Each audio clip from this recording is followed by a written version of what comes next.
ಇವತ್ತು ನಾನು ನಿಮಗೆ ಯಾವುದನ್ನ ಹೇಳ್ತಿದ್ದೀನಿ, ಮಾರ್ಕ್ ಮೈ ವರ್ಡ್ಸ್, ಈ ವಿಷಯಗಳು ನಿಮ್ಮ ಇಡೀ ಜೀವನದ ನಕ್ಷೆನೆ ಬದಲಿಸಬಹುದು. ಎಕ್ಸಾಕ್ಟ್ ಅದೇ ವಿಷಯಗಳನ್ನ ಸ್ವತಃ ವಿರಾಟ್ ಕೊಹ್ಲಿ ಫಾಲೋ ಮಾಡಿ ತಮ್ಮನ್ನ ಪೂರ್ಣ ರೀತಿ ಟ್ರಾನ್ಸ್ಫಾರ್ಮ್ ಮಾಡಿದ್ರು. ಮತ್ತೆ ಇದೇ ವಿಷಯಗಳನ್ನ ಕ್ರಿಸ್ಟಿಯಾನೋ ರೊನಾಲ್ಡೋ ಮತ್ತೆ ಶಾರುಖ್ ಖಾನ್ ಫಾಲೋ ಮಾಡ್ತಾರೆ. ಏನಾದ್ರೂ ನೀವು ಈ ವಿಡಿಯೋನ ಬೇರೆ ನಾರ್ಮಲ್ ವಿಡಿಯೋಸ್ ಗಳ ತರ ನೋಡ್ತಿದ್ರೆ ಮತ್ತೆ ಮಧ್ಯದಲ್ಲೇ ಬಿಟ್ಟು ಹೋಗ್ಬೇಕು ಅಂತ ಇದ್ರೆ ಆಗ ಖಂಡಿತ ನೀವು ಹೋಗ್ಬೋದು, ಯಾವುದೇ ತೊಂದರೆ ಇಲ್ಲ. ಇಂಟರ್ನೆಟ್ ಅಲ್ಲಿ ತುಂಬಾ ಬೇರೆ ವಿಡಿಯೋಸ್ ಗಳು ಬಿದ್ದಿದೆ, ಸಾಕಷ್ಟು ಕಾಂಟೆಂಟ್ ಗಳಿದೆ, ಹೋಗಿ ನೋಡ್ಬೋದು. ಈಗ ಉಳಿದಿರೋ ಸೀರೀಸ್ ಜನ ಬನ್ನಿ ಶುರು ಮಾಡೋಣ.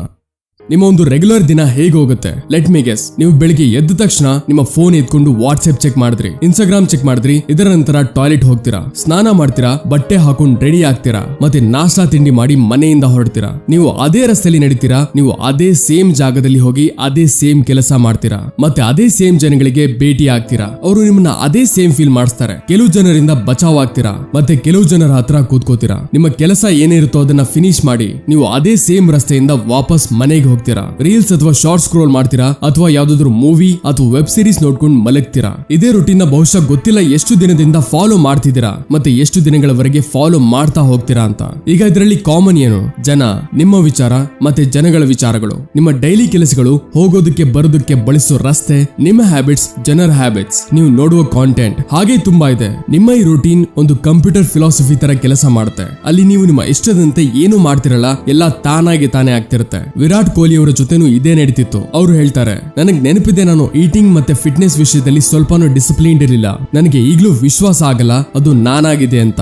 ಇದು 2012ರ ಮಾತು. ಪ್ರತಿ ಸಲ ತರ ಆ ಸೀಸನ್ ಕೂಡ ನನ್ನ ಪರ್ಫಾರ್ಮೆನ್ಸ್ ಕೆಟ್ಟದಾಗಿ ನಡೀತು. ನನ್ನ ಈಟಿಂಗ್ ಹ್ಯಾಬಿಟ್ಸ್ ತುಂಬಾ ಕೆಟ್ಟದಾಗಿತ್ತು. ನಾನು ಆ ಟೈಮಲ್ಲಿ ನ್ಯಾಷನಲ್ ಟೀಮ್ ಅಲ್ಲೂ ಆಡ್ತಿದ್ದೆ, ಆದ್ರೆ ನನಗೆ ಯಾವುದೇ ದೊಡ್ಡ ಸಕ್ಸಸ್ ಸಿಗ್ಲಿಲ್ಲ. ನ್ಯೂರೋ ಸೈಂಟಿಸ್ಟ್ ಡಾಕ್ಟರ್ ಜೋಯ್ ಡಿಸ್ಬೋನ್ಸಾ ಅವರ ಪ್ರಕಾರ 35ರ ವಯಸ್ಸು ಬರೋ ತನಕ ನಾವು ಏನೆಲ್ಲ ಆಗಿರ್ತೀವೋ ಅದರ 95% ನಮ್ಮ ಸಬ್ ಕಾನ್ಶಿಯಸ್ ಮೈಂಡ್ ಆಗಿರುತ್ತೆ. ಈ ಸಬ್ ಕಾನ್ಶಿಯಸ್ ಪ್ರೋಗ್ರಾಮ್ ನಮ್ಮ beliefs, behaviour, attitude, emotional reaction ಮತ್ತೆ ಅನ್ಕಾನ್ಶಿಯಸ್ ಹ್ಯಾಬಿಟ್ಸ್ ಗಳ ಒಂದು ಮಿಶ್ರಣವಾಗಿರುತ್ತೆ. ಅದು ನಮ್ಮನ್ನ ಒಂದು ಸರ್ಟೆನ್ ಆಕ್ಷನ್ ತಗೊಳ್ಳೋದಕ್ಕೆ ಬಲವಂತ ಮಾಡೋದು. ಉಳಿದಿರೋ 5% ನಮ್ಮ ಕಾನ್ಶಿಯಸ್ ಮೈಂಡ್ ಆಗಿರುತ್ತೆ. ಅದು ಹೇಳುತ್ತೆ, ನನ್ನನ್ನ ನಾನು ಬದಲಿಸಬೇಕು ಅಂತ ಇದ್ದೀನಿ, ನಾನು ಹೆಲ್ತಿ ಆಗ್ಬೇಕು ಅಂತ ಇದ್ದೀನಿ, ನಾನು ಫಿಟ್ ಆಗ್ಬೇಕು ಅಂತ ಇದ್ದೀನಿ, ನಾನು ಒಂದು ಹೊಸ ಸ್ಕಿಲ್ ನ ಕಲಿಬೇಕು ಅಂತ ಇದ್ದೀನಿ, ನಾನು ದಿನ ಹಾರ್ಡ್ ವರ್ಕ್ ಮಾಡ್ಬೇಕು ಅಂತ ಇದ್ದೀನಿ, ನಾನು ಖುಷಿಯಾಗಿರ್ಬೇಕು ಅಂತ ಇದ್ದೀನಿ, ನಾನು ಫ್ರೀ ಆಗ್ಬೇಕು ಅಂತ ಇದ್ದೀನಿ. ಮತ್ತೆ ನಾವು ದಿನ ಈ 5% ಕಾನ್ಶಿಯಸ್ ಮೈಂಡ್ ಜೊತೆ 95% ಸಬ್ ಕಾನ್ಶಿಯಸ್ ಪ್ರೋಗ್ರಾಮ್ ಜೊತೆ ಹೋರಾಡೋ ಪ್ರಯತ್ನ ಮಾಡ್ತೀವಿ, ಮತ್ತೆ ದಿನಾಲು ಕೆಟ್ಟ ರೀತಿಲಿ ಸೋತ್ ಹೋಗ್ತೀವಿ. ಇದೇ ರೀಸನ್ ಇದೆ. ನೀವು ನಿಮಗೆ ದಿನ ಹೇಳ್ತೀರಾ, ನಾನು ನಾಳೆಯಿಂದ, ಮಂಡೆಯಿಂದ ಅಥವಾ 1ನೇ ತಾರೀಕಿಂದ ಎಲ್ಲವನ್ನ ಬದಲಿಸ್ತೀನಿ ಅಂತ, ಆದ್ರೆ ಏನು ಬದಲಾಗಲ್ಲ. ಅದಕ್ಕೆ ಎಲ್ಲಕ್ಕಿಂತ ಮೊದಲು ಈ ಮಾತನ್ನ ಅಕ್ಸೆಪ್ಟ್ ಮಾಡ್ಕೊಳ್ಳಿ. ಯಾವ ಹೋರಾಟ ನೀವು ಮಾಡ್ತಿದಿರೋ ಅದರಲ್ಲಿ ನೀವು ಸೋಲೋದು ನಿಶ್ಚಿತ ಇದೆ. ನೀವು ನಿಮ್ಮ ಸಬ್ ಕಾನ್ಶಿಯಸ್ ಮೈಂಡ್ ಇಂದ ಗೆಲ್ಲೋದಕ್ಕಾಗಲ್ಲ. ನಿಮ್ಮ ಲೈಫ್ ನಿಮ್ಮ ಕಂಟ್ರೋಲ್ ಅಲ್ಲಿ ಇಲ್ಲ. ನೀವು ಕೇವಲ ಒಬ್ಬ ಪ್ಯಾಸೆಂಜರ್, ಮತ್ತೆ ಈ ಸಬ್ ಕಾನ್ಶಿಯಸ್ ಪ್ರೋಗ್ರಾಮ್ ಡ್ರೈವರ್ ಸೀಟ್ ಅಲ್ಲಿ ಕೂತಿದೆ. ಅದು ನಿಮಗೆ ಅಲ್ಲೇ ಕರ್ಕೊಂಡು ಹೋಗುತ್ತೆ ಎಲ್ಲಿ ಅದು ಕರ್ಕೊಂಡು ಹೋಗ್ಬೇಕು ಅಂತ ಇರುತ್ತೋ.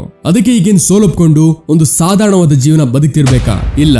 ಹಾಗಿದ್ರೆ ಅದರ ಸೊಲ್ಯೂಷನ್ ಏನು? ಒಂದೇ ಸೊಲ್ಯೂಷನ್ ಇದೆ. ಯಾವಾಗ ಶತ್ರು ನಿಮಗಿಂತ ಶಕ್ತಿಶಾಲಿ ಆಗಿರ್ತಾನೋ ಅವನ ಜೊತೆ ಸೋಲೋದು ನಿಶ್ಚಿತವಾಗಿರೋದು. ಅವನ ಜೊತೆ ಹೋರಾಡ್ಲೇಬಾರ್ದು. ಯಾಕಂದ್ರೆ ಯಾವಾಗ ನೀವು ಹೋರಾಡದೇನೆ ನಿಲ್ಲಿಸ್ತಿರೋ ಆಗ ಯಾರು ಸೋಲೋದು ಇಲ್ಲ ಮತ್ತೆ ಯಾರು ಗೆಲ್ಲೋದು ಇಲ್ಲ. ನೀವು ಯೋಚಿಸಿರ್ಬೋದು, ಹೋರಾಡದೇನೆ ನಿಲ್ಲಿಸಿದಾಗ ಆಗ ಹೇಗ್ ಗೆಲ್ಲೋದು ಅಂತ. ಗೆಲ್ಬಹುದು ಗೆಳೆತನ ಮಾಡ್ಕೊಂಡು, ಆದ್ರೆ ಮೊದಲು ಅದರ ಜೊತೆ ಹೋರಾಡೋದನ್ನ ಬಿಟ್ಟು ಅದರ ಪ್ರೋಗ್ರಾಮಿಂಗ್ ನ ಚೇಂಜ್ ಮಾಡ್ಬೇಕಾಗತ್ತೆ. ಯಾಕಂದ್ರೆ ಯಾವ ಮೈಂಡ್ ಇವತ್ತು ನಿಮ್ಮ ವಿರುದ್ಧವಾಗಿದೆಯೋ ಅದು ಇನ್ನೂ ನಿಮ್ಮ ಕತ್ತಲೆ ಕಡೆ ತಳ್ತಾ ಇರೋದು, ನಿಮ್ಗೊಂದು ಫೇಲ್ಯೂರ್ ಹೆಸರಿನ ಪಟ್ಟಿ ಕೊಡ್ತಿರೋದು. ನೀವು ಅದನ್ನೇ ಯೂಸ್ ಮಾಡಿ ನಿಮ್ಮನ್ನ ನೀವು ಸಕ್ಸಸ್ಫುಲ್ ಮಾಡೋ ತರ. ಯಾವುದೇ ಪ್ರೋಗ್ರಾಮಿಂಗ್ ನ ಚೇಂಜ್ ಮಾಡೋದಕ್ಕೆ ನೀವು ಅದರ ಸೋರ್ಸ್ ಕೋಡ್ ನ ಬದಲಿಸಬೇಕಿರುತ್ತೆ. ಮತ್ತೆ ನಿಮ್ಮ ಮೈಂಡ್ ನ ಸೋರ್ಸ್ ಕೋಡ್ ಟೋಟಲ್ 6 ಸ್ಟೆಪ್ ಇಂದ ಆಗುತ್ತೆ. ಮೊದಲ 3 ಸ್ಟೆಪ್ ಅಲ್ಲಿ ಒಂದು ಸಾಲಿಡ್ ಫೌಂಡೇಶನ್ ಸೆಟ್ ಮಾಡೋಣ. ಮತ್ತೆ ಕೊನೆಯ 3 ಸ್ಟೆಪ್ ನಿಮ್ಮ ಬ್ರೈನ್ ಹಾರ್ಡ್ ರೀಸೆಟ್ ಮಾಡಿ ಕಂಪ್ಲೀಟ್ ರೀಪ್ರೋಗ್ರಾಮ್ ಮಾಡೋಣ. ವಿರಾಟ್ ಕೊಹ್ಲಿ ಮುಂದೆ ಹೇಳ್ತಾರೆ, ನನಗೆ ನೆನಪಿದೆ ಯಾವಾಗ ನಾನು ಸೀಸನ್ ಮುಗಿದ ಮೇಲೆ ಮನೆಗೆ ಬಂದೆ ಮತ್ತೆ ಒಂದು ಶವರ್ ಮಾಡಿ ಮಿರರ್ ಮುಂದೆ ಬಂದೋ ಆಗ ನನ್ನ ನೋಡಿ ನನಗೆ ಅಸಹ್ಯ ಆಯ್ತು, ನನಗೆ ದ್ವೇಷ ಆಯ್ತು. ನನಗ್ ನಾನೇ ಹೇಳ್ದೆ, ನೀನು ಇಂಡಿಯನ್ ಕ್ರಿಕೆಟ್ ಟೀಮ್ ನ ಒಬ್ಬ ಪ್ಲೇಯರ್, ಇದೆಲ್ಲ ಇದೇ ರೀತಿ ನಡೆಯಲ್ಲ ಅಂತ. ಮತ್ತೆ ಅದರ ನಂತರ ನಿಮಗೆ ಗೊತ್ತಿದೆ ಎಲ್ಲ ಬದಲಾಗಿರೋದು. ವಿರಾಟ್ ಕೊಹ್ಲಿಗಿಂತ ಮುಂಚೆ ಯಾವುದೇ ಇಂಡಿಯನ್ ಕ್ರಿಕೆಟರ್ ಈ ಲೆವೆಲ್ ಫಿಟ್ನೆಸ್ ಗೆ ರೀಚ್ ಆಗಿರಲಿಲ್ಲ. ಇದನ್ನ ಇಂಡಿಯನ್ ಟೀಮ್ ಅಲ್ಲಿ ವಿರಾಟ್ ಕೊಹ್ಲಿನೇ ತಂದಿದ್ದು. ಮನುಷ್ಯನನ್ನ ಪ್ರಾಣಿಗಳ ಮಧ್ಯ ಬಿಟ್ರೆ ಆಗ ಅವನು ಪ್ರಾಣಿ ಆಗ್ತಾನೆ, ಮತ್ತೆ ಪ್ರಾಣಿಗಳನ್ನ ಮನುಷ್ಯರ ಮಧ್ಯ ಬಿಟ್ರೆ ಆಗ ಅದರಲ್ಲೂ ಮನುಷ್ಯತ್ವ ಬಂದೇ ಬಿಡುತ್ತೆ. ನೀವು ಯಾವತ್ತೂ ನಿಮ್ಮ ಮಾತೃಭಾಷೆ ಮಾತಾಡೋದನ್ನ ಕಲಿತಿರ್ಲಿಲ್ಲ, ನೀವು ಕೇವಲ ನಿಮ್ಮ ಅಕ್ಕಪಕ್ಕದ ಜನರು ಮಾತಾಡೋದನ್ನ ಕೇಳಿದ್ರಿ, ಮತ್ತೆ ನೀವು ಕೂಡ ಆಗ ಅವರ ತರ ಮಾತಾಡೋದಕ್ಕೆ ಶುರು ಮಾಡಿದ್ರಿ. ನೀವು ಲೈಫ್ ಅಲ್ಲಿ ಏನು ಮಾಡೋದಕ್ಕಾಗಲ್ಲ, ನಿನಗೆ ಸ್ವಲ್ಪ ಬುದ್ಧಿ ಕಡಿಮೆ ಇದೆ, ನೀನು ಓದೋದ್ರಲ್ಲಿ ಸ್ವಲ್ಪ ವೀಕ್ ಇದೆಯಾ, ನೀನ್ ಬರೀ ಇಷ್ಟ ದುಡ್ಡು ಸಂಪಾದಿಸೋಕೆ ಲಾಯಕ್ ಇದೆಯಾ, ದುಡ್ಡು ಸಂಪಾದಿಸೋದು ತುಂಬಾ ಕಷ್ಟ ಇದೆ, ಏನಾದ್ರೂ ಈ ರೀತಿಯ ಮಾತುಗಳು ಒಬ್ಬ ವ್ಯಕ್ತಿಗೆ ನಾರ್ಮಲ್ ಇದ್ರೆ ಆಗ ಅರ್ಥ ಮಾಡ್ಕೊಳ್ಳಿ ಅವನ ಕಂಡೀಷನಿಂಗ್ ಆಗಿದೆ. ಅವನನ್ನ ಪ್ರೋಗ್ರಾಮ್ ಮಾಡಿ ಒಂದು ಪೂರ್ತಿ ಸಾಫ್ಟ್ವೇರ್ ನ ರೆಡಿ ಮಾಡಿದ್ದಾರೆ. ಒಂದೇ ವಿಷಯನ ಪದೇ ಪದೇ ಹೇಳೋದ್ರಿಂದ, ಪದೇ ಪದೇ ಕೇಳೋದ್ರಿಂದ ನಿಮ್ಮ ಬ್ರೈನ್ ಆ ವಿಷಯಕ್ಕೆ ಕಂಡೀಷನ್ ಆಗ್ಬಿಡುತ್ತೆ. ಒಂದ್ ಮಾತು ಹೇಳ್ತಾರಲ್ಲ, ಒಂದು ಸುಳ್ಳನ್ನ ಎಷ್ಟು ಸರಿ ಹೇಳ್ಬೇಕಂದ್ರೆ ಅದು ನಿಜ ಅಂತ ಒಪ್ಕೊಳ್ಳೋ ತನಕ ಹೇಳೋದು. ನಿಮ್ಮ ಬ್ರೈನ್ ಈ ರೀತಿ ಸಾವಿರಾರು ಸುಳ್ಳುಗಳನ್ನ ನಿಜ ಅಂತ ಅನ್ಕೊಳ್ಳುತ್ತೆ, ಮತ್ತೆ ಅದೇ ಅಕಾರ್ಡಿಂಗ್ ನಿಮ್ಮಿಂದ ಆಕ್ಟ್ ಮಾಡಿಸುತ್ತೆ. ಇದರ ಪರಿಣಾಮ ಏನಾಗುತ್ತೆ ಅಂದ್ರೆ ನಿಮ್ಮ ಲೈಫ್ ಅದೇ ರೀತಿ ಆಗೋಗುತ್ತೆ. ಅದಕ್ಕೆ ಎಲ್ಲಕ್ಕಿಂತ ಮೊದಲು ನೀವು ಈ ಕಂಡೀಷನಿಂಗ್ ನ ಚೇಂಜ್ ಮಾಡ್ಬೇಕಾಗತ್ತೆ. ನಿಮಗೆ ನೀವು ಈ ರೀತಿ ಕೆಲವು ಒಳ್ಳೆ ವಿಷಯಗಳನ್ನ ಪದೇ ಪದೇ ಹೇಳ್ಬೇಕಾಗತ್ತೆ, ಪದೇ ಪದೇ ಕೇಳಿಸ್ಬೇಕಾಗತ್ತೆ. ಅದರಿಂದ ನಿಮಗೆ ಲಾಭ ಆಗೋದು, ಅದರ ಮೇಲೆ ನೀವು ಬಿಲೀವ್ ಮಾಡುವಂತದ್ದು. ಆದ್ರೆ ಈಗ ನಮ್ಮ ಮೈಂಡ್ ಏನು ಒಂದು ಚಿಕ್ಕ ಮಗು ಅಲ್ಲ, ಇದು ಅದೇ ಮಾತುಗಳನ್ನ ಒಪ್ಕೊಂಡು ನಂಬಿ ದೊಡ್ಡದಾಗಿದೆ. ಈಗ ಇದಕ್ಕೆ ಬೇರೆ ಏನಾದ್ರೂ ಹೇಳಿದ್ರೆ ಅದು ಬದಲಿಗೆ ಪಾಸಿಟಿವ್ ಆಗಿರ್ಲಿ ಅಥವಾ ಅದಕ್ಕೆ ಲಾಭದಾಯಕನೇ ಆಗಿರ್ಲಿ, ಇದು ಅದರ ಮೇಲೆ ಸುಲಭವಾಗಿ ನಂಬೋದಕ್ಕೆ ಹೋಗಲ್ಲ. ಅದಕ್ಕೆ ನೀವು ನಿಮ್ಮ ಕಂಡೀಷನಿಂಗ್ ಮಾಡಿ ನಿಮ್ಮ ಒಳಗೆ ಯಾವ ಕಂಡೀಷನಿಂಗ್ ಹುಟ್ಟಿಸ್ತಿದಿರೋ ಅದನ್ನ ನೀವು ತುಂಬಾ ಯೋಚನೆ ಮಾಡಿ ಮಾಡ್ಬೇಕಾಗತ್ತೆ. ಯಾವ್ದಾದ್ರು ಹ್ಯಾಬಿಟ್ ಚೇಂಜ್ ಮಾಡ್ಬೇಕು ಅಂತ ಇದ್ದೀರಾ ಅಥವಾ ಯಾವ್ದಾದ್ರು ಲಾಂಗ್ ಟರ್ಮ್ ಗೋಲ್ ಅಚೀವ್ ಮಾಡ್ಬೇಕು ಅಂತ ಇದ್ದೀರಾ, ಪ್ರತಿಯೊಂದನ್ನ ನೀವು ಬದಲಿಸಬಹುದು ಈ ಮೆಥಡ್ ನ ಯೂಸ್ ಮಾಡಿ. ಆದ್ರೆ ಕೇವಲ ಮೊದಲನೇ ಸ್ಟೆಪ್ ಏನಂದ್ರೆ ನಿಮಗೆ ನಿಮ್ಮ ಕಂಡೀಷನಿಂಗ್ ಮೇಲೆ ವಿಶ್ವಾಸ ಇರಬೇಕು. ಯಾವುದನ್ನೆಲ್ಲ ನೀವು ಅಚೀವ್ ಮಾಡ್ತಿದ್ರೋ, ಯಾವುದನ್ನೆಲ್ಲ ನೀವು ಯೋಚಿಸ್ತಿದ್ರೋ, ಯಾವುದನ್ನೆಲ್ಲ ನಿಮಗೆ ನೀವು ಹೇಳ್ತಿದಿರೋ 100% ಪಾಸಿಬಲ್ ಇದೆ ಅಂತ. ಇಲ್ಲಿ ತನಕ ನೀವು ಏನ್ ಮಾಡಿದ್ರೋ ಅದಾಗಿತ್ತು ಕೇವಲ ನಿಮ್ಮ ಮೈಂಡ್ ನ ಕನ್ವಿನ್ಸ್ ಮಾಡೋದು. ಸಾಕಷ್ಟು ಜನರು ತಮ್ಮ ಮೈಂಡ್ ಅಂತೂ ಕನ್ವಿನ್ಸ್ ಮಾಡ್ತಾರೆ, ಬಟ್ ಆದ್ರೂ ಅವರಲ್ಲಿ ಯಾವುದೇ ಚೇಂಜಸ್ ಬದಲಾವಣೆ ಬರೋದಿಲ್ಲ. ಫಾರ್ ಎಕ್ಸಾಂಪಲ್, ಬಹುಶಃ ಈ ರೀತಿ ಎಷ್ಟು ಜನ ಕಳೆದ ವರ್ಷದಲ್ಲಿ ಅವರು ತಮ್ಮ ಬಿಸ್ನೆಸ್ ನ ಶುರು ಮಾಡ್ಬೇಕು ಅನ್ಕೊಂಡಿದ್ರು, ತಮ್ಮ ಒಂದು ಯೂಟ್ಯೂಬ್ ಚಾನೆಲ್ ಸ್ಟಾರ್ಟ್ ಮಾಡ್ಬೇಕು ಅನ್ಕೊಂಡಿದ್ರು, ಯಾವ್ದಾದ್ರು ಹೊಸ ಸ್ಕಿಲ್ ಕಲಿಬೇಕು ಅಂತ ಇದ್ರು. ಅವರೆಲ್ಲ ಸಾಕಷ್ಟು ಬುಕ್ಸ್ ಓದಿದ್ರು, ಸಾಕಷ್ಟು ವಿಡಿಯೋಸ್ ನೋಡಿದ್ರು, ತುಂಬಾ ನಾಲೆಡ್ಜ್ ಪಡ್ಕೊಂಡ್ರು. ಅವರಿಗೆ ಅವರ ಐಡಿಯಾ ಮೇಲೆ ಪೂರ್ತಿ ಕಾನ್ಫಿಡೆನ್ಸ್ ಇತ್ತು, ಪೂರ್ತಿ ವಿಶ್ವಾಸನೂ ಇರುತ್ತೆ, ಅವರು ತುಂಬಾ ಸಕ್ಸಸ್ಫುಲ್ ಆಗ್ತಾರೆ ಅಂತ. ಆದ್ರೆ ಇದೆಲ್ಲದರ ನಂತರನೂ ಅವರು ಅದನ್ನ ಮಾಡೋದಕ್ಕಾಗಲ್ಲ, ಯಾಕಂದ್ರೆ ಅವರ ಮೈಂಡ್ ಅಂತೂ ರೆಡಿ ಇತ್ತು, ಆದ್ರೆ ಬಾಡಿ ಅಲೋ ಮಾಡ್ಲಿಲ್ಲ. ಎಲ್ಲಕ್ಕಿಂತ ಕಷ್ಟ ಇದೆ ನಮ್ಮ ಬಾಡಿಗೆ ಇದನ್ನ ಫೀಲ್ ಮಾಡಿಸೋದು, ಯಾವ್ದನ್ನ ನೀವು ಯೋಚಿಸ್ತಿದಿರೋ ಅದು ಆಕ್ಚುಲ್ ಅಲ್ಲಿ ಪಾಸಿಬಲ್ ಇದೆ ಅಂತ. ಯಾಕಂದ್ರೆ ಕೊನೆಯಲ್ಲಿ ಎಲ್ಲಾ ಕೆಲಸನ ನಿಮ್ಮ ಬಾಡಿನೇ ಮಾಡ್ಬೇಕಿರತ್ತಲ್ವಾ. ಕೇವಲ ಇಮ್ಯಾಜಿನ್ ಮಾಡೋದ್ರಿಂದ ಏನೂ ಆಗಲ್ಲ. ನೀವು ಇಮೋಷನಲಿ ನಿಮ್ಮ ಬಾಡಿ ಒಳಗೆ ಇದನ್ನ ಫೀಲ್ ಮಾಡಿಸ್ಬೇಕಾಗತ್ತೆ. ನಮ್ಮ ಬ್ರೈನ್ ಲ್ಯಾಂಗ್ವೇಜ್ ಇದೆ ಥಾಟ್ಸ್, ಮತ್ತೆ ನಮ್ಮ ಬಾಡಿಯ ಲ್ಯಾಂಗ್ವೇಜ್ ಇದೆ feelings.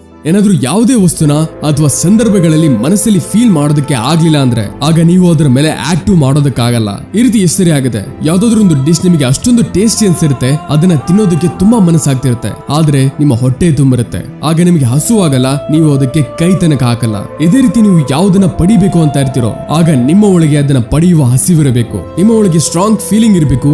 Just like Virat Kohli, ಯಾವ ತರ ಅವರು ತಮ್ಮನ್ನ ನೋಡಿ ಪೂರ್ಣ ರೀತಿಯಲ್ಲಿ ಫೀಲ್ ಮಾಡ್ತಾ ಹೇಳಿದ್ರು, ಈಗ ಇದು ಈ ರೀತಿ ನಡೆಯಲ್ಲ, ನಾನೀಗ ಎಲ್ಲ ಬದಲಿಸಬೇಕು ಅಂತ. ಫೀಲಿಂಗ್ ಮತ್ತೆ ಇಮೋಷನ್ ಗಳ ಮಾಧ್ಯಮದಿಂದ ನಿಮ್ಮ ಬಾಡಿ ನೀವು ಕೊಟ್ಟಿರೋ ಫೀಲಿಂಗ್ಸ್ ನ ಅರ್ಥ ಮಾಡ್ಕೊಳ್ಳುತ್ತೆ, ಮತ್ತೆ ಆಗ ಆಕ್ಷನ್ಸ್ ತಗೊಳ್ಳೋದು ತುಂಬಾ ಸುಲಭ, ಈಸಿ ಆಗೋಗುತ್ತೆ. ಏನಾದ್ರೂ ನೀವು ನಿಮ್ಮ ವಿಷನ್ ಬಗ್ಗೆ ಏನು ಫೀಲ್ ಮಾಡೋದಕ್ಕೆ ಆಗ್ತಿಲ್ಲ ಅಂದ್ರೆ ಆಗ ಇದರ ಅರ್ಥ ನಿಮ್ಮ ಬಾಡಿ ನಿಮ್ಮ ಮೈಂಡ್ ಅಲ್ಲಿರೋ ಸಿಗ್ನಲ್ ಗಳನ್ನ ರಿಸೀವ್ ಮಾಡೋದಕ್ಕೆ ಆಗ್ತಿಲ್ಲ, ಮತ್ತೆ ಇದರ ಕಾರಣದಿಂದ ನೀವು ಆಕ್ಷನ್ಸ್ ತಗೊಳ್ಳೋದಿಲ್ಲ. ಇಲ್ಲಿ ತನಕ ನೀವು ಏನೆಲ್ಲ ಮಾಡಿದ್ರೋ ನಿಮ್ಮ ಹ್ಯಾಬಿಟ್ಸ್ ಗಳ ಕಾರಣದಿಂದ ಮಾಡ್ತೀರಿ, ಮುಂದೇನು ಏನೆಲ್ಲ ಮಾಡ್ತಿರೋ ಅದುವೇ ನಿಮ್ಮ ಹ್ಯಾಬಿಟ್ಸ್ ಗಳ ಕಾರಣದಿಂದ ಮಾಡ್ತೀರಾ. ಯಾವಾಗ ನೀವು ನಿಮ್ಮ ಮೈಂಡ್ ಇಂದ ಇದನ್ನ ಬಿಲೀವ್ ಮಾಡೋದಕ್ಕೆ ಶುರು ಮಾಡ್ತಿರೋ ಮತ್ತೆ ನಿಮ್ಮ ಬಾಡಿಲಿ ಇದನ್ನ ಫೀಲ್ ಮಾಡೋದಕ್ಕೆ ಶುರು ಮಾಡ್ತಿರೋ ಆಗ ಹೋಗಿ ನೀವು ನಿಮ್ಮ ಬಿಹೇವಿಯರ್ ಅಲ್ಲಿ ಚೇಂಜಸ್ ತರೋದಕ್ಕೆ ಆಗೋದು. ಮತ್ತೆ ಈ ಬಿಹೇವಿಯರ್ ನಿಮ್ಮ ಹ್ಯಾಬಿಟ್ಸ್ ಆಗುತ್ತೆ, ಮತ್ತೆ ನಿಮ್ಮ ಎಲ್ಲಾ ಹ್ಯಾಬಿಟ್ಸ್ ಸೇರಿ ನಿಮ್ಮ ಸಬ್ ಕಾನ್ಶಿಯಸ್ ನ ರೀಪ್ರೋಗ್ರಾಮಿಂಗ್ ಮಾಡುತ್ತೆ. ಆಗ ಅಲ್ಲಿಂದ ನಿಮ್ಮ 95% ಆಕ್ಷನ್ಸ್ ಬದಲಾಗುತ್ತೆ. ನೀವು ಪ್ರತಿದಿನ ಏನು ಯೋಚನೆ ಮಾಡದೆ ಯಾವ್ದೆಲ್ಲ ಆಕ್ಷನ್ಸ್ ತಗೋತಿರೋ ಅದು ನಿಮ್ಮ ಸಕ್ಸಸ್ ಕಡೆ ಇನ್ನೂ ಹತ್ರ ಕರ್ಕೊಂಡು ಹೋಗುತ್ತೆ. ವಿರಾಟ್ ಕೊಹ್ಲಿ ಮುಂದೆ ಹೇಳ್ತಾರೆ, ಅದರ ಮುಂದಿನ ದಿನದಿಂದ ಎಲ್ಲಾ ಬದಲಾಯ್ತು. ನಾನು ಡಯಟ್ ಮತ್ತೆ ಫಿಟ್ನೆಸ್ ಬಗ್ಗೆ ಪೂರ್ಣ ರೀತಿಯಲ್ಲಿ ಡಿಸಿಪ್ಲಿನ್ಡ್ ಆಗೋದೆ. ಯಾವುದೇ ಜಂಕ್ ಫುಡ್ ಇಲ್ಲ, ಯಾವುದೇ ಚೀಟ್ ಮೀಲ್ ಇಲ್ಲ, ಪ್ರಾಪರ್ ಡಯಟ್ ಮತ್ತೆ ದಿನದಲ್ಲಿ 2 ಗಂಟೆ ಜಿಮ್. ಇದೆಲ್ಲ ಹೇಗಾಯ್ತು ಮೊದಲು ಅದನ್ನ ತಿಳ್ಕೊಳ್ಳೋಣ. ಈಗ ನೀವು ಮೊದಲು 3 ಸ್ಟೆಪ್ ತಗೊಂಡು ಒಂದು ಸಾಲಿಡ್ ಫೌಂಡೇಶನ್ ನ ಬಿಲ್ಡ್ ಮಾಡಿದೀರಾ, ಮತ್ತೆ ಈಗ ಉಳಿದಿರೋದೆ ನಿಮ್ಮ ಬ್ರೈನ್ ನ ಹಾರ್ಡ್ ರೀಸೆಟ್ ಮಾಡಿ ಪ್ರೋಗ್ರಾಮಿಂಗ್ ಮಾಡೋದು. ನಮ್ಮ ಲೈಫಲ್ಲಿ ಏನೆಲ್ಲ ಆಗುತ್ತೋ ಅದರ ರಿಯಾಕ್ಷನ್ ನಮ್ಮ ಸೆಲ್ಫ್ ಟಾಕ್ ಇಂದಾನೆ ಬರುತ್ತೆ. ಈಗ ನೀವು ಇದನ್ನ ನೆಗೆಟಿವ್ ಸೆಲ್ಫ್ ಟಾಕ್ ಅಂತ ತಿಳ್ಕೊಳ್ಳಿ ಅಥವಾ ಪಾಸಿಟಿವ್ ಸೆಲ್ಫ್ ಟಾಕ್. ನಮ್ಮ ಮೈಂಡ್ ಗೆ ಈ ರೀತಿ ಯಾವುದೇ ಪಾಸಿಟಿವ್ ಅಥವಾ ನೆಗೆಟಿವ್ ಸೆಲ್ಫ್ ಟಾಕ್ ಇರಲ್ಲ. ಇದು ಕೆಲವು ಈ ರೀತಿ ಮಾತುಗಳಿರುತ್ತೆ, ಅದನ್ನ ನಿಮ್ಮ ಮೈಂಡ್ ನಿಜ ಅಂತ ತಿಳ್ಕೊಂಡು ಕೂತಿರುತ್ತೆ. ಇದರಿಂದ ನಿಮಗೆ ಯಾವ ಲಾಭ ಆಗುತ್ತೆ, ಯಾವ ನಷ್ಟ ಆಗುತ್ತೆ ಅನ್ನೋದ್ರಿಂದ ನಿಮ್ಮ ಮೈಂಡ್ ಗೆ ಯಾವುದೇ ವ್ಯತ್ಯಾಸ ಬೀಳಲ್ಲ. ಏನಾದ್ರೂ ನೀವು ಹೇಳಿದ್ರೆ I can't exercise, I am weak in studies, ನನಗೆ ಬೆಳಿಗ್ಗೆ ಎದ್ದೇಳೋದಕ್ಕೆ ಆಗಲ್ಲ, ನಾನು ಕೂತು ಓದುವ ಕೆಪಾಸಿಟಿ ಕಡಿಮೆ ಇದೆ, ನೀವು ಈ ರೀತಿ ಮಾತುಗಳು ಹೇಳೋದ್ರಿಂದ ನಿಮ್ಮ ಮೈಂಡ್ ನಿಮ್ಮಿಂದ ಅದೇ ರೀತಿಯ ಕೆಲವು ಕೆಲಸಗಳನ್ನ ಮಾಡಿಸುತ್ತೆ. ಅವುಗಳು ಇದೇ ಮಾತುಗಳನ್ನ ಇನ್ನೂ ಪಕ್ಕಾ ಮಾಡ್ತಾ ಹೋಗೋ ತರ. ಕೆಲವು ತಿಂಗಳ ಮುಂಚೆ ನಾನು ಈ ರೀತಿ ಯೋಚಿಸ್ತಿದ್ದೆ, ನನ್ನಿಂದ ಬೆಳಿಗ್ಗೆ ಎದ್ದೇಳೋದಕ್ಕೆ ಆಗ್ತಿಲ್ಲ ಅಂತ. ತಡರಾತ್ರಿ ತನಕ ಕೆಲಸ ಮಾಡೋದು, ಬೆಳಿಗ್ಗೆ ಲೇಟ್ ಆಗಿ ಹೇಳೋದು. ಆಗ ಅಲ್ಲಿ ತನಕ ನಾನು ಬೆಳಿಗ್ಗೆ 8 ಗಂಟೆಗೆ ಎದ್ದೇಳ್ತಿದ್ದೆ. ಮತ್ತೆ ಈಗ ನಾನು ಎದ್ದೇಳ್ತೀನಿ ಬೆಳಿಗ್ಗೆ 5 ಗಂಟೆಗೆ. ಅದು ತುಂಬಾ ಸುಲಭವಾಗಿ. ಹೇಗೆ? ಇದರ ಬಗ್ಗೆ ನಾವು ಮುಂದೆ ಮಾತಾಡೋಣ. ಬ್ರೂಸ್ ಲೀ ಹೇಳ್ತಾರೆ, ನಿಮ್ಮ ಬಗ್ಗೆ ನೀವು ತಮಾಷೆಗೂ ನೆಗೆಟಿವ್ಲಿ ಕೆಟ್ಟದಾಗಿ ಮಾತಾಡಬೇಡಿ. ನಿಮ್ಮ ಬಾಡಿಗೆ ಡಿಫರೆನ್ಸ್ ಅರ್ಥ ಆಗಲ್ಲ. ನಿಮ್ಮ ಶಬ್ದಗಳು ಎನರ್ಜಿ ಇದೆ ಮತ್ತೆ ಅದು ಚಮತ್ಕಾರಗಳು ಮಾಡಬಹುದು. ಅದಕ್ಕೆ ಅವುಗಳನ್ನ ಸ್ಪೆಲ್ ಅಂತ ಕರೀತಾರೆ. ನಿಮ್ಮ ಶಬ್ದಗಳು ಬದಲಿಸಿ ಮತ್ತೆ ನಿಮ್ಮ ಲೈಫ್ ಬದಲಾಗುತ್ತೆ. ಅದಕ್ಕೆ ನೀವು ನಿಮ್ಮ ಮೈಂಡ್ ಅಲ್ಲಿ ನಡೀತಿರೋ ಪ್ರತಿಯೊಂದು ಶಬ್ದಗಳ ಮೇಲೆ ಗಮನ ಕೊಡಬೇಕು. ನಿಮ್ಮ ಬಗ್ಗೆ ನೀವು ಏನ್ ಹೇಳ್ತಿರ್ತೀರೋ, ಮುಖ್ಯವಾಗಿ ಕೆಲವು ಬೇಡದಿರೋ ಮಾತುಗಳ ಮೇಲೆ. ಯಾವುದು ನಿಮ್ಮ ಜೀವನ ನರಕ ಮಾಡ್ತಿದ್ಯೋ. ಈ ವರ್ಡ್ಸ್ ಗಳು ಯಾವ್ದಾದ್ರು ಆಗ್ಬೋದು. ಲೈಕ್, ನಾನು ತುಂಬಾ ಲೋ ಫೀಲ್ ಮಾಡ್ತಿದ್ದೀನಿ, ನಾನು ಟ್ಯಾಲೆಂಟೆಡ್ ಅಲ್ಲ, ನನ್ನಿಂದ ಬೆಳಿಗ್ಗೆ ಎದ್ದೇಳೋದಕ್ಕೆ ಆಗಲ್ಲ, ನಾನು ಎಕ್ಸರ್ಸೈಸ್ ಮಾಡೋದಕ್ಕಾಗಲ್ಲ, ನಾನು ಮೆಡಿಟೇಷನ್ ಮಾಡೋದಕ್ಕಾಗಲ್ಲ, ನಾನು ಕಂಟ್ರೋಲ್ ಮಾಡೋದಕ್ಕಾಗಲ್ಲ, ನಾನು ಚೆನ್ನಾಗಿ ಕಾಣಿಸಲ್ಲ, ನನಗೆ ತುಂಬಾ ಕೋಪ ಬರುತ್ತೆ. ಈ ರೀತಿ ಎಲ್ಲಾ ಮಾತುಗಳು ನಿಮ್ಮನ್ನ ಒಂದು ಲಿಮಿಟ್ ಅಲ್ಲಿ ಇಡುತ್ತೆ. ಆಗ ನೀವು ಇದಕ್ಕಿಂತ ಮುಂದೆ ಇರೋದ್ರ ಬಗ್ಗೆ ಯೋಚನೆ ಮಾಡೋದಕ್ಕಾಗಲ್ಲ. ಆದ್ರೆ ಏನಾದ್ರೂ ನೀವು ಇದನ್ನ ಮಾಡಿದ್ರೆ ಆಗ ನಿಮ್ಮ ಇಡೀ ಪ್ರಪಂಚನೇ ಬದಲಾಗುತ್ತೆ. 2014ರಲ್ಲಿ ಯಾವಾಗ ಇಂಡಿಯನ್ ಟೀಮ್ ಆಸ್ಟ್ರೇಲಿಯಾ ಹೋಗುತ್ತೋ ಆಗಿನ ಮಾತನ್ನ ವಿರಾಟ್ ಕೊಹ್ಲಿ ಹೇಳ್ತಾರೆ. ನಾನು ವಿಜುವಲೈಸ್ ಮಾಡ್ತಾ ನೋಡೋದಕ್ಕಾಗ್ತಿತ್ತು, ನಾನು ಬೌಲರ್ಸ್ ನ ಎಲ್ಲಾ ಕಡೆ ಹೊಡಿತಿದ್ದೀನಿ, ನಾನು ಆಕ್ಚುಲಿ ಈ ಇಮೋಷನ್ ನ ಫೀಲ್ ಮಾಡ್ತಿದ್ದೆ, ಇದೇ ಆಗುತ್ತೆ ಅಂತ. ಮತ್ತೆ ಯಾವಾಗ ಮ್ಯಾಚ್ ಶುರು ಆಯ್ತು ಆಗ ಎಕ್ಸಾಕ್ಟ್ಲಿ ಅದೇ ನಡೀತು. ಯಾಕಂದ್ರೆ ಮೈಂಡ್ ಮೊದಲೇ ಇದನ್ನ ರಿಜಿಸ್ಟರ್ ಮಾಡ್ತು ಮತ್ತೆ ಅದಕ್ಕೆ ಬಾಡಿ ಅದೇ ಪ್ರಕಾರ ರೆಸ್ಪಾಂಡ್ ಮಾಡ್ತು.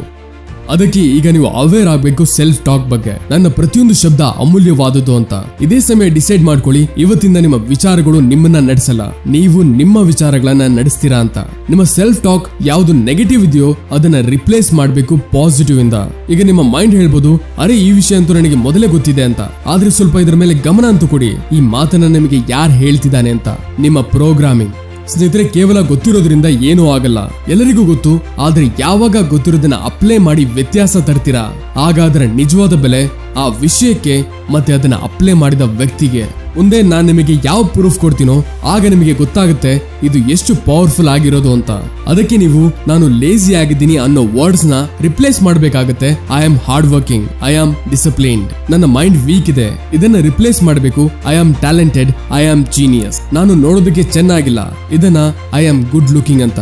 ಐ ಆಮ್ ಡಿಪ್ರೆಸ್ಡ್ ಆಗುತ್ತೆ, I am happy, I am confident. ಆದ್ರೆ ನೀವು ಇದನ್ನ ಮೇಕ್ ಶೋರ್ ಮಾಡಬೇಕು. ನೀವು ನಿಮಗೋಸ್ಕರ ಯಾವ ಸೆಲ್ಫ್ ಟಾಕ್ ಅಫರ್ಮೇಷನ್ ಸೆಲೆಕ್ಟ್ ಮಾಡ್ತಿರೋ ಅದು ಅಷ್ಟೊಂದು ಬೇಸಿಕ್ ಆಗೂ ಇರಬಾರ್ದು, ಅದನ್ನ ನೀವು ಸೀರಿಯಸ್ ಆಗಿ ತಗೊಳ್ದೇ ಇರೋ ಹಾಗೆ. ಮತ್ತೆ ಅದು ಅಷ್ಟೊಂದು ಓವರ್ ಆಗೂ ಇರಬಾರ್ದು, ನೀವು ಅದ್ರ ಮೇಲೆ ವಿಶ್ವಾಸನೆ ಇಡೋದಕ್ಕೆ ಆಗದೆ ಇರೋಷ್ಟು. ಮತ್ತೆ ಇದನ್ನ ಹೇಳ್ಬೇಕಾದ್ರೆ ಬರೀಬೇಕಾದ್ರೆ ನಿಮ್ಮ ಒಳಗೆ ಒಂದು ಸ್ಟ್ರಾಂಗ್ ಫೀಲಿಂಗ್ ಡೆವಲಪ್ ಆಗ್ಬೇಕು. ನೀವು ಯಾವ್ದನ್ನ ಹೇಳ್ತಿದಿರೋ ಅದರ ಮೇಲೆ ಪೂರ್ತಿ ಫೀಲಿಂಗ್ ಜೊತೆ ಬಿಲೀವ್ ಮಾಡಿ. ಒಂದು ಟೈಮ್ ನ ಫಿಕ್ಸ್ ಮಾಡಿ. ಅಂದ್ರೆ ಬೆಳಿಗ್ಗೆ ಕೆಲಸ ಶುರು ಆಗೋದಕ್ಕಿಂತ ಮೊದಲು ಮತ್ತೆ ರಾತ್ರಿ ಮಲಗೋ ಸಮಯ ದಿನ 10-15 ನಿಮಿಷ ನೀವು ಬರೀಬೇಕು. ನೀವು ಅದನ್ನ ಹೇಳ್ಬೇಕು ಮತ್ತೆ ಅದನ್ನ ವಿಜುವಲೈಸ್ ಕೂಡ ಮಾಡ್ಬೇಕು. ನಿಮ್ಮ ಮೈಂಡ್ ಅಲ್ಲಿ ಈ ವಿಷಯಗಳು ನಡೀತಿರ್ಬೇಕು. ಯಾವ ತರ ನೀವು ಒಂದು ಮ್ಯೂಸಿಕ್ ನ ಪದೇ ಪದೇ ಕೇಳ್ತಿರೋ ಆಗ ಅದು ನಿಮ್ಮ ಮೈಂಡ್ ಅಲ್ಲಿ ತಗಲಾಕೊಳ್ಳುತ್ತೆ. ನಿಮ್ಗೆ ಇಷ್ಟ ಇಲ್ಲ ಅಂದ್ರೂ ನಡೀತಿರುತ್ತೆ, ಹೌದಲ್ವಾ? ಇದೇ ರೀತಿಯ ಕೆಲವು ಅಫರ್ಮೇಷನ್ ನಿಮಗೋಸ್ಕರ ನೀವು ತಯಾರಿ ಮಾಡ್ತಿರೋ ಅದನ್ನ ನೀವು ಅಷ್ಟು ಫೀಲಿಂಗ್ ಮಾಡ್ಕೊಂಡು ಬರೀಬೇಕು, ಹೇಳ್ಬೇಕು. ಅವುಗಳು ನಿಮ್ಮ ಬಾಡಿ ಬ್ರೈನ್ ಅಲ್ಲಿರೋ ಒಂದೊಂದು ಸೆಲ್ ಅಲ್ಲಿ ಕೂತ್ಕೋಬೇಕು. ಈಗ ನೋಡಿ ಇದು ಕೆಲಸ ಹೇಗ್ ಮಾಡುತ್ತೆ. ಯಾವ ತರ ನೀವು ಹೇಳ್ಬೇಕಾದ್ರೆ ಫೀಲ್ ಮಾಡ್ತಿರೋ like I am super confident, ಆಗ ನೋಡಿ ನೀವು ಒಂದು ಬೇರೆ ತರನೇ ನಡೆಯೋದಕ್ಕೆ ಶುರು ಮಾಡ್ತೀರಾ. ಬಾಡಿ ಅದೇ ಪ್ರಕಾರ ರೆಸ್ಪಾಂಡ್ ಮಾಡೋದಕ್ಕೆ ಶುರು ಮಾಡುತ್ತೆ. ಯಾವಾಗ ನೀವು ಹೇಳ್ತಿರೋ I am talented, I am genius, ಈಗ ನಿಮ್ಮ ಗಮನ ಬುಕ್ಸ್ ಅಥವಾ ಪಾಡ್ಕಾಸ್ಟ್ ಅಥವಾ ಈ ರೀತಿ ವಿಡಿಯೋಸ್ ಕಡೆ ಹೋಗೋದಕ್ಕೆ ಶುರು ಮಾಡುತ್ತೆ. ಅದು ನಿಮ್ಮನ್ನ ಇನ್ನೂ ಹೆಚ್ಚು ಇಂಟೆಲಿಜೆಂಟ್ ಮಾಡೋದು. ನೀವು ಆಗ ತುಂಬಾ ಚೆನ್ನಾಗಿ ಓದ್ತೀರಾ. ಮತ್ತೆ ಯಾವಾಗ ನೀವು ಹೇಳ್ತಿರೋ ಐ ಆಮ್ ಗುಡ್ ಲುಕಿಂಗ್, ಆಗ ನೀವು ಸರ್ಚ್ ಮಾಡ್ತೀರಾ ಲುಕ್ಸ್ ಇನ್ನು ಚೆನ್ನಾಗಿ ಹೇಗೆ ಇಂಪ್ರೂವ್ ಮಾಡಬಹುದು. ಮತ್ತೆ ಅಲ್ಲಿಂದ ಕೆಲವು ವಿಷಯಗಳು ಗೊತ್ತಾದಾಗ ನೀವು ಅದನ್ನ ಫಾಲೋ ಮಾಡೋದಕ್ಕೆ ಶುರು ಮಾಡ್ತೀರಾ. ನಿಮಗೆ ಈ ರೀತಿ ವಿಡಿಯೋಸ್, ಈ ರೀತಿ ಬುಕ್ಸ್ ಅಥವಾ ಈ ರೀತಿ ಜನ ಸಿಗ್ತಾರೆ, ಅವರು ನಿಮಗೆ ಸರಿಯಾದ ದಾರಿಯಲ್ಲಿ ಬೆಳೆಯೋದಕ್ಕೆ ಹೆಲ್ಪ್ ಮಾಡೋರು. ನೋಡಿ, ಯಾವಾಗ ನಿಮ್ಮ ಫೋಕಸ್ ಪ್ರಾಬ್ಲಮ್ ಅಥವಾ ಕಂಪ್ಲೇಂಟ್ ಮಾಡೋದ್ರ ಮೇಲೆ ಇರಲ್ವೋ ಆಗ ನಿಮ್ಮ ಗಮನ ಕಂಪ್ಲೀಟ್ ಸೊಲ್ಯೂಷನ್ ಮೇಲೆ ಬಂದಿರುತ್ತೆ, ತನ್ನನ್ನ ತಾನು ಇನ್ನೂ ಹೆಚ್ಚು ಬೆಟರ್ ಮಾಡೋದ್ರ ಮೇಲೆ. ವಿರಾಟ್ ಕೊಹ್ಲಿ ಹೇಳ್ತಾರೆ, ಯಾವಾಗ ನನ್ನ 8 ಸೆಂಚುರಿ ಇತ್ತು ಆಗ ನನಗೆ ನಾನೇ ಹೇಳ್ದೆ, ಏನಾದ್ರೂ ನಾನು 8 ಸೆಂಚುರೀಸ್ ಹೊಡೆದಿದ್ದೀನಿ ಅಂದ್ರೆ ಆಗ ನಾನು ಮುಂದೇನೂ ಚೆನ್ನಾಗಿ ಆಡ್ಬೋದು. ಅದಕ್ಕೆ ನಾನು ಪೂರ್ತಿ ಬಿಲೀವ್ ಜೊತೆ ಕಾನ್ಫಿಡೆನ್ಸ್ ಇಂದ ಹೇಳೋದಕ್ಕೆ ಶುರು ಮಾಡಿದೆ, ನಾನು ಬೆಸ್ಟ್, ನಾನು ತುಂಬಾ ಚೆನ್ನಾಗಿ ಆಡ್ತೀನಿ. ಮುಂದಿನ ಮ್ಯಾಚ್ ಅಲ್ಲೇ ನಾನು 48 ಮತ್ತೆ 75 ರನ್ಸ್ ಹೊಡೆದೆ. ಮತ್ತೆ ಇವತ್ತಿನ ಡೇಟ್ ಅಲ್ಲಿ ವಿರಾಟ್ ಕೊಹ್ಲಿ ಅವರ ಹೆಸರಲ್ಲಿ ಟೋಟಲ್ 81 ಸೆಂಚುರೀಸ್ ಇದೆ. ನಿಮ್ಮ ಮೈಂಡ್ ಮತ್ತೆ ಬಾಡಿಲಿ ಸೆಲ್ಫ್ ಟಾಕ್ ಪವರ್ ನ ಫೀಲ್ ಮಾಡೋದಕ್ಕೆ ನಿಮ್ಮನ್ನ ನೀವು ಪ್ರೂವ್ ಮಾಡಿ ತೋರಿಸಬೇಕಾಗತ್ತೆ. ನೀವು ಯಾವ್ದನ್ನ ಹೇಳ್ತಿದಿರೋ ಅದು ನಿಜ ಅಂತ. ಅಂದ್ರೆ ನೀವು ಲೈಫ್ ಅಲ್ಲಿ ಯಾವ ಚಿಕ್ಕ ಪುಟ್ಟ ಸಕ್ಸಸ್ ಪಡೆದಿದಿರೋ ಅದನ್ನ ನೀವು ನೆನಪು ಮಾಡ್ಕೊಳ್ಳಿ. ನೀವು ಯಾವತ್ತಾದ್ರೂ ಎಕ್ಸರ್ಸೈಸ್ ಮಾಡಿರ್ತೀರಾ, ಯಾವತ್ತಾದ್ರೂ ನೀವು ಒಂದಿನ ಬೆಳಿಗ್ಗೆ ಬೇಗ ಎದ್ದಿರ್ತೀರಾ, ಯಾವಾಗ್ಲಾದ್ರೂ ನೀವು ಒಳ್ಳೆ ಸ್ಕೋರ್ ಮಾಡಿರ್ತೀರಾ. ನಿಮಗೆ ನೀವು ಭರವಸೆ ಕೊಡಿಸಿ ಏನಾದ್ರೂ ನಾನು ಪಾಸ್ಟ್ ಅಲ್ಲಿ ಸಕ್ಸಸ್ ಪಡೆದಿದ್ರೆ ಆಗ ನಾನು ಈ ಕೆಲಸನ ಮಾಡಬಹುದು. ಏನಾದ್ರೂ ನಿಮಗೆ ನೀವು ಐ ಆಮ್ ಡಿಸಿಪ್ಲಿನ್ ಅಂತ ಹೇಳ್ತಿದ್ರೆ ಆಗ ನಿಮಗೆ ನೀವು ವಿಶ್ವಾಸ ಕೊಡಿಸೋದಕ್ಕೆ ಈ ರೀತಿ ಆಕ್ಷನ್ಸ್ ತಗೋಬೇಕಾಗತ್ತೆ. ಅದರಿಂದ ಇದು ಸಾಬೀತಾಗೋ ರೀತಿ ಹೌದು ನೀವು ಡಿಸಿಪ್ಲಿನ್ ಇದ್ದೀರಾ ಅಂತ. ಚಿಕ್ಕ ಚಿಕ್ಕನೇ ಸರಿ, ಆದ್ರೆ ಆಕ್ಷನ್ಸ್ ತಗೊಳ್ಳಿ. ಚಿಕ್ಕ ಆಕ್ಷನ್ಸ್ ಗಳಿಂದ ಆ ಕೆಲಸಗಳನ್ನ ಮಾಡೋದು ಶುರು ಮಾಡಿ. ಯಾವ್ದನ್ನ ನೀವು ಇಲ್ಲಿ ತನಕ ತಳ್ತಾ ಬರ್ತಿದ್ರೋ ನಿಮ್ಮ ದೊಡ್ಡ ಗೋಲ್ ಅನ್ನ ಚಿಕ್ಕ ಚಿಕ್ಕ ಭಾಗಗಳಲ್ಲಿ ಡಿವೈಡ್ ಮಾಡಿ ಮತ್ತೆ ಆ ಚಿಕ್ಕ ಚಿಕ್ಕ ಗೋಲ್ಸ್ ನ ಪೂರ್ತಿ ಮಾಡಿ. ಲೈಕ್ ಏನಾದ್ರೂ ನೀವು ತುಂಬಾ ಸಮಯದ ತನಕ ಓದೋದಕ್ಕೆ ಆಗ್ತಿಲ್ಲ ಅಂದ್ರೆ ಆಗ 25 ನಿಮಿಷದ ಸ್ಟಡಿ ಸೆಷನ್ ಮಾಡಿ ಓದೋದು ಶುರು ಮಾಡಿ. ಯಾವ್ದು ನಿಮಗೆ ಸಕ್ಸಸ್ ರೀತಿಯ ಫೀಲಿಂಗ್ ಕೊಡುತ್ತೋ ಆ ರೀತಿ ಕೆಲಸ ಮಾಡೋದು ಶುರು ಮಾಡಿ. ಇದು ನಿಮ್ಮ ಹೊಸ ಸೆಲ್ಫ್ ಟಾಕ್ ನ ಫ್ಯೂಯಲ್ ಮಾಡುವ ಕೆಲಸ ಮಾಡುತ್ತೆ. ಮತ್ತೆ ಆಗ ನೀವೇ ಸ್ವತಃ ಜಾಸ್ತಿ ಆಕ್ಷನ್ಸ್ ತಗೊಳ್ಳೋದಕ್ಕೆ ಶುರು ಮಾಡ್ತೀರಾ. ವಿರಾಟ್ ಕೊಹ್ಲಿ ಹೇಳ್ತಾರೆ, ಯಾವಾಗ ನಾನು ಕೆಲವು ತಿಂಗಳ ತನಕ ಡಿಸಿಪ್ಲಿನ್ ಇದ್ನೋ ಆಗ ನನಗೆ ರಿಸಲ್ಟ್ ಕಾಣಿಸ್ತು. ನಾನು ಫೀಲ್ಡ್ ಅಲ್ಲಿ ತುಂಬಾ ವೇಗವಾದೆ, ಫೀಲ್ಡ್ ಅಲ್ಲಿ ತುಂಬಾ ಫೋಕಸ್ಡ್ ಆಗುತ್ತೆ. ಮತ್ತೆ ಆಗ ಇದು ನನ್ನ ಅಡಿಕ್ಷನ್ ಆಗೋಯ್ತು, ನನ್ನನ್ನ ನಾನು ಇನ್ನೂ ಇಂಪ್ರೂವ್ ಮಾಡ್ತಾ ಹೋಗೋದಕ್ಕೆ. ಈಗ ಕೊಡ್ತೀನಿ ನನ್ನ ಎಕ್ಸಾಂಪಲ್. ನಾನು ನನಗೆ ಹೇಳೋದಕ್ಕೆ ಶುರು ಮಾಡಿದೆ. ಮಂಡೆಯಿಂದ ಬೆಳಿಗ್ಗೆ 5 ಗಂಟೆಗೆ ಎದ್ದು ನಾನು ರನ್ನಿಂಗ್ ಮಾಡೋದಕ್ಕೆ ಹೋಗ್ಬೇಕು ಅಂದ್ರೆ ಹೋಗ್ಬೇಕು. ಮತ್ತೆ ಅಲ್ಲಿ ತನಕ ನಾನು ಬೆಳಿಗ್ಗೆ 7 ರಿಂದ 8 ಗಂಟೆಗೆ ಎದ್ದೇಳ್ತಿದ್ದೆ. ಯಾವಾಗೆಲ್ಲ ನನಗೆ ಟೈಮ್ ಸಿಕ್ತಿತ್ತೋ ಆಗ ಇದನ್ನ ನಾನು ಪದೇ ಪದೇ ಹೇಳ್ತಿದ್ದೆ. ಇದನ್ನ ನಾನು 5-6 ದಿನ ತನಕ ಫಾಲೋ ಮಾಡ್ದೆ. ಮತ್ತೆ ಎಕ್ಸಾಕ್ಟ್ ಆ ರಾತ್ರಿ ಮಲಗೋ ಮೊದಲು ಹೇಳ್ದೆ, ನಾಳೆ ಬೆಳಿಗ್ಗೆ ನಾನು ಎದ್ದೇಳಲೇಬೇಕು. ನಾನು ಯಾವುದೋ ಕಾರಣದಿಂದ ಲೇಟ್ ಆಗಿ ಮಲಗದೆ ಹಿಂದಿನ ದಿನ, ಆದ್ರೆ ಬೆಳಿಗ್ಗೆ 5ಕ್ಕೆ ಎದ್ದೇಳ್ದೆ ಮತ್ತೆ ಹೊರಟೋದೆ. And this is the power of right self talk. ಈ ರೀತಿ ನೀವು ಯಾವುದೇ ಅಭ್ಯಾಸನ ಬಿಡಬಹುದು ಮತ್ತೆ ನಿಮಗೋಸ್ಕರ ನೀವು ಹಾರ್ಡ್ ವರ್ಕ್ ಮಾಡಿ ಸರಿಯಾದ ದಾರಿಯಲ್ಲಿ ನಡೀಬಹುದು. ಮತ್ತೆ ಲೈಫ್ ಅಲ್ಲಿ ಯಾವುದೇ ಗೋಲ್ ನ ಅಚೀವ್ ಮಾಡಬಹುದು. ನೋಡಿ, ನಿಮ್ಮ ಲೈಫ್ ಅಲ್ಲಿ ಯಾವುದೇ ಚೇಂಜ್ ಬರಲ್ಲ ಏನಾದ್ರೂ ನೀವು ಈ ವಿಷಯಗಳನ್ನ ಫಾಲೋ ಮಾಡೋದಿಲ್ಲ ಅಂದ್ರೆ. ಮತ್ತೆ 90% ಜನರು ಇದನ್ನ ಮಾಡಲ್ಲ, ನನಗೆ ಗೊತ್ತಿದೆ. ಅವರು ಅಫರ್ಮೇಷನ್ಸ್ ನ ಬರೆಯೋದಿಲ್ಲ ಮತ್ತೆ ಬಿಲೀವ್ಸ್ ಮತ್ತೆ ಫೀಲಿಂಗ್ಸ್ ನ ಯೂಸ್ ಮಾಡಲ್ಲ, ಯಾಕಂದ್ರೆ ಅವರಿಗೆ ಇದರ ಪವರೇ ಗೊತ್ತಿಲ್ಲ. ಆದ್ರೆ ಯಾರು ಇದನ್ನ ಮಾಡ್ತಾನೋ ಅವನ ಲೈಫ್ ಅಲ್ಲಿ ಮ್ಯಾಜಿಕ್ ಆಗೋದು ಶುರು ಆಗುತ್ತೆ. ಪ್ಲೀಸ್ ನೀವು ಈ ವಿಡಿಯೋದಲ್ಲಿರೋ ಮಾತುಗಳು ಮತ್ತೆ ನನ್ನ ಎಫರ್ಟ್ಸ್ ವೇಸ್ಟ್ ಆಗೋದಕ್ಕೆ ಬಿಡ್ಬೇಡಿ. ನೀವು ಕೇವಲ 7 ದಿನ, 10 ದಿನ, 21 ದಿನ ಟ್ರೈ ಮಾಡಿ ನೋಡಿ. ಈ ಸ್ಟೆಪ್ಸ್ ನ ಹೋಗಿ ಒಂದು ಪರ್ಸನಲ್ ಡೈರಿ ಮಾಡ್ಕೊಳ್ಳಿ. ಏನಾದ್ರೂ ನೀವು ಇದನ್ನ ಮಾಡ್ತಿದ್ದೀರಾ ಅಂದ್ರೆ ಆಗ ಹೋಗಿ ಕಮೆಂಟ್ಸ್ ಅಲ್ಲಿ ಏನಾದ್ರೂ ಬರೀರಿ, ನನಗೂ ಗೊತ್ತಾಗ್ಲಿ ನನ್ನ ಎಫರ್ಟ್ಸ್ ವೇಸ್ಟ್ ಹೋಗ್ತಿಲ್ಲ ಅಂತ. ಮತ್ತೇನಾದ್ರೂ ನೀವು ನಿಮ್ಮ ಡೈಲಿ ರೂಟೀನ್ ಹಿಂದಿನ ಸೈಕಾಲಜಿ ತಿಳ್ಕೊಂಡ್ರೆ ಆಗ ನಿಮ್ಮ ಲೈಫ್ ಮೊದಲಿಗಿಂತ 10 ಪಟ್ಟು ಬೆಟರ್ ಆಗೋಗುತ್ತೆ. ಮತ್ತೆ ಸ್ನೇಹಿತರೆ, ಐ ಹೋಪ್ ಈ ವಿಡಿಯೋ ನಿಮಗೆ ಈ ಹೊಸ ವರ್ಷದಲ್ಲಿ ಹೆಲ್ಪ್ ಮಾಡುತ್ತೆ ಅನ್ಕೊಂಡಿದ್ದೀನಿ, ಫಿಸಿಕಲಿ ಮೆಂಟಲಿ ಗ್ರೋ ಆಗೋದಕ್ಕೆ. ಈ ವಿಡಿಯೋ ನಿಮ್ಮ ಲೈಫ್ ಅಲ್ಲಿ ಸ್ವಲ್ಪನೂ ವ್ಯಾಲ್ಯೂ ಆಡ್ ಮಾಡಿದ್ರೆ ವಿಡಿಯೋನ ಲೈಕ್ ಮಾಡಿ ಮತ್ತೆ ಚಾನಲ್ಗೆ ಹೊಸಬರಾಗಿದ್ರೆ ಮರಿದೇ ಸಬ್ಸ್ಕ್ರೈಬ್ ಮಾಡಿ. ಸಿಗೋಣ ಮುಂದಿನ ವಿಡಿಯೋದಲ್ಲಿ. Keep learning and keep growing.